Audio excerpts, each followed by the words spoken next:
Drama دو کنارے اس وقت ایک نہایت جذباتی اور سنسنی خیز موڑ پر پہنچ چکا ہے، جہاں ہر لمحہ ناظرین کی دھڑکنیں تیز کر رہا ہے۔ کہانی کا مرکز اب ولید اور درِ شہور کے درمیان پیدا ہونے والی غلط فہمیوں اور اعتماد کے بکھرتے رشتے پر ہے۔ ماورا سے ولید کی ہمدردی، جو صرف ایک انسانیت کے ناطے تھی، اب درِ شہور کے لیے ایک ناقابل برداشت حقیقت بن چکی ہے۔ جب ولید کو پتہ چلتا ہے کہ درِ شہور نے ماورا کو بلا کر اس سے تلخ لہجے میں بات کی، تو وہ دل ہی دل میں شرمندہ ہو جاتا ہے اور ماورا سے فون پر معافی مانگتا ہے۔ وہ یہ بھی وضاحت دیتا ہے کہ درِ شہور کی طبیعت ٹھیک نہیں، اسی لیے وہ ایسی باتیں کر گئی۔ ماورا، جو سمجھدار اور بردبار لڑکی ہے، ساری بات کو درگزر کر دیتی ہے، لیکن ولید کو سکون نہیں ملتا۔ وہ فیصلہ کرتا ہے کہ ماورا کی والدہ کی تیمارداری کے لیے اس کے گھر جائے گا، مگر درِ شہور کو اس بات کی خبر نہیں ہونے دے گا۔ یہی وہ لمحہ ہے جہاں کہانی میں طوفان برپا ہو جاتا ہے۔ درِ شہور، جو اس رشتے پر مکمل کنٹرول چاہتی ہے،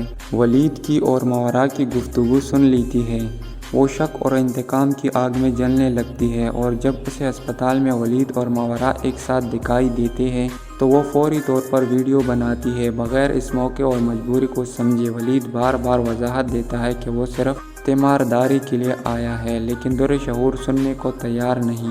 وہ یہ ساری بات اپنی والد اور بھائی کو بتاتی ہے اور اعلان کرتی ہے کہ وہ اب ولید کے ساتھ مزید نہیں رہ سکتی۔